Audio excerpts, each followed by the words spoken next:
La bourse de Paris clôture en recul ce soir en baisse de 1,59% à 4 973,52 points très exactement, dans un volume d'échange de 2 875 millions d'euros. Dans le rouge depuis le début de la matinée, le CAC 40 a accentué sa baisse à l'ouverture de Wall Street, qui a démarré dans le rouge également. Il faut dire que l'incertitude revient sur le plan géopolitique, mais aussi sur les valeurs de la tech, alors que le Financial Times a mis en évidence vendredi que SoftBank, la holding japonaise, a investi plusieurs milliards de dollars en août sur des options d'achat concernant les grandes capitalisations de la tech américaine. Des opérations qui ont contribué aux hausses récentes et aux records sur le Nasdaq. Mais maintenant que les investisseurs comprennent que cette hausse a été en partie auto-alimentée, ils préfèrent prendre leurs bénéfices ou limiter leurs pertes. Parmi les valeurs technologiques, Tesla, qui a par ailleurs vu ses espoirs d'entrée au S&P 500 douchés par Standard & Poor's vendredi également, chute de près de 20% à la clôture du marché parisien.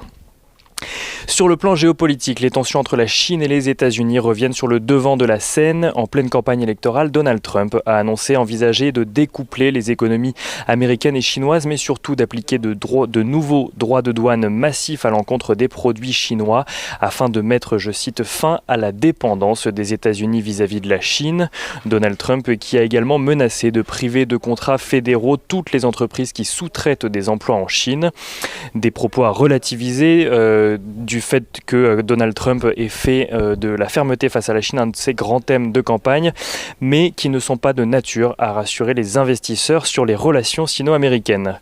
En Europe, le contexte géopolitique est également une source d'incertitude supplémentaire, alors que Boris Johnson se dit prêt à couper court aux négociations avec l'Union européenne si l'accord n'est pas scellé d'ici le 15 octobre. Boris Johnson qui serait même prêt à se contenter d'une simple relation commerciale avec l'Union européenne, selon les règles de l'OMC. Les statistiques de leur côté n'ont pas tellement aidé non plus à porter la tendance du CAC 40 aujourd'hui. La France affiche toujours un déficit commercial pour le mois d'août, un déficit commercial à 8,1 milliards d'euros, là où l'Allemagne parle, elle, d'un excédent commercial de 18 milliards d'euros. Le PIB français devrait, lui, chuter de 9% selon l'INSEE sur l'année, voire même de 11% selon le gouvernement. Et la croissance devrait, elle, rebondir de 17% au troisième trimestre selon l'INSEE toujours. Et on finit avec les statistiques sur l'emploi qui recule sur le deuxième trimestre en France, un point de moins qu'au premier trimestre, mais près de 600 000 postes en moins qu'il y a un an. Le pétrole de son côté passe sous la barre des $40 pour un baril de Brent, une situation qui impacte notamment Total qui recule de son côté de 3,65% à la clôture du marché parisien. EDF lâche de son côté près de 8%. Le groupe français a annoncé une émission d'Océane, ces fameuses obligations convertibles ou échangeables en actions nouvelles ou existantes, pour un montant nominal de 2,4 milliards d'euros.